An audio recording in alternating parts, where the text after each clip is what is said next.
Welcome, everybody, to this week's edition of Valpo Basketball Weekly, presented by our friends at Lakeshore Bone and Joint Institute. Brandon Vickery with you. Glad to be joined by the head coach of the Valpo men's basketball program, Roger Powell Jr. Always fun to talk Valpo basketball, especially when things are going well, as they are right now. And I think when we talk about Saturday, we have to start with Carter Hopeway. It seems like it's someone different for you each game, and on Saturday it was Carter. What'd you see from him in the game? How was he able to respond with a great overtime after missing those free throws at the end of regulation? He's been getting better as the season's going on. One thing that I was talking to my staff and about was late in the game in overtime.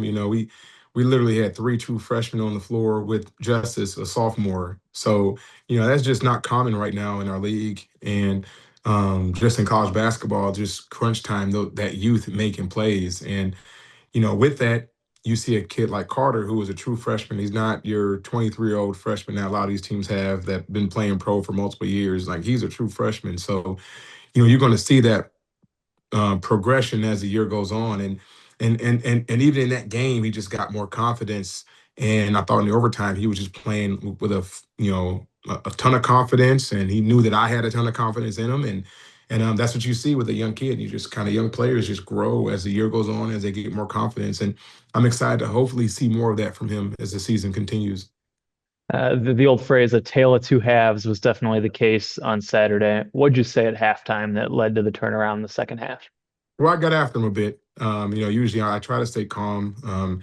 I definitely coach it more of a calm, confident type of demeanor, positive. But at halftime, I just challenged him, and I was really heated, and I told him it's up to them what they want to do. Do they want to get back to playing the way that we play, or do they, want to leave here with a loss and play the basketball they played that I didn't know what I didn't know what I was seeing in the first half. And I thought with that, it was an early game. It was an emotional game at Belmont. We had a shorter shoot around. So some of those things I think played into just kind of that sluggish start. But, they woke up and we got back to playing with great pace. And we changed some things defensively that I think, early in the game we tried, it didn't work. And our staff, we changed in the second half. And these guys, they came out and they fought and they got back to being themselves. And I'm proud of them. I mean, that those are the type of games that you have to try to win when things aren't going well, when just you don't really feel it.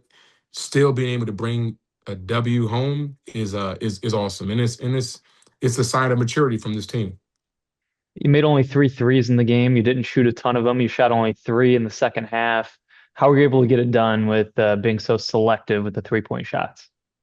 Well, one thing I tell our team, do boring well. And what that means is just do what works. Don't revert to doing something that doesn't work. And we've seen a lot of games and we take a lot of threes, just it's not as fluid, and we haven't had a ton of success. And just kind of making sure that we continue to go inside and get paint points, and just be us. And we've seen there's a trend, when we take less threes, and we get inside and get in the paint, things go well for us. And these guys, they did it subconsciously.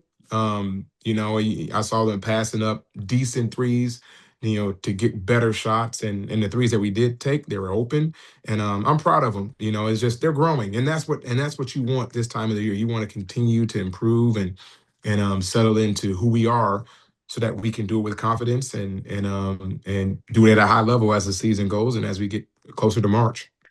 You mentioned the Belmont game earlier, 1-point loss on Wednesday against the first place team in the league. You talked about in the press conference about how the fans cheered you coming off the court after that valiant effort. What was the feeling coming out of that one, knowing that I'm sure you're disappointed, but also encouraged with the way that game had gone? Well, I mean, I have a ton of respect for Belmont. I mean, they're a great team, and you saw what they did against Murray. They're clicking on all cylinders. I love their play style. I talked to their coach, Casey, before the game, and just say, "Hey, man, I love the way you guys play," and he complimented me too. And I think you got two teams that are good competing, and we've had two games, and within those two games, I think it was like 5 points is a difference between two games. That they beat us, but each game it was like tied or we were up with, 2 minutes ago, and a shot here, a miss there, and they got 2 wins on us. So, I like where we are competing against high level teams, but at the same time, we have to continue to, you know, you know, own in on finishing these games. And it doesn't matter who you're playing against, Belmont, Murray State, I mean, Evansville, Indiana State, it really doesn't matter. I mean, all these teams can beat you. And so we have to really, really lock in and be able to finish games. And I thought that we responded at Indiana State. We took a step up by winning in overtime. Not only, you know, being able to win a regulation game, but being able to get to overtime and finishing. So proud of these guys, and hopefully we can grow from that. And speaking of quality opponents, another one is on the docket next at Bradley. What stands out to you about them on film? What challenges will they present for you on Uh, Tuesday night? I mean, huge challenges. I mean, I don't think we never beat them there. It's like 9 straight times that, they beat us. So, you know, one of the things I told the guys before this game, I'd never won at Indiana State. And to be honest, the 2 times we played there, they beat us easily.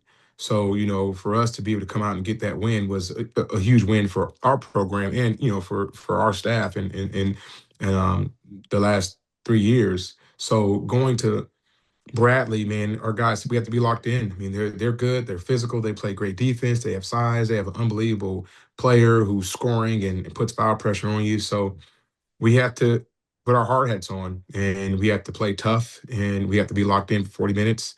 And we had a heartbreaker there last year.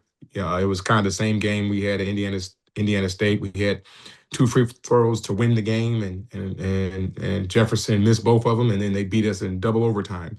So we're close to beating them, and hopefully this team can get it done. But it's going to be a battle, just like all these games are. There he is, head coach of the Valpo men's basketball program, Roger Powell. Again, the game at 7 o'clock. If you can't make it out to Peoria, you can watch on ESPN Plus on Tuesday night, and then back home for a 7 p.m. tip against Evansville on Friday. Tickets available at tickets.valpoathletics.com. Talk to you again next time on Valpo Basketball Weekly, presented by Lakeshore Bone and Joint Institute.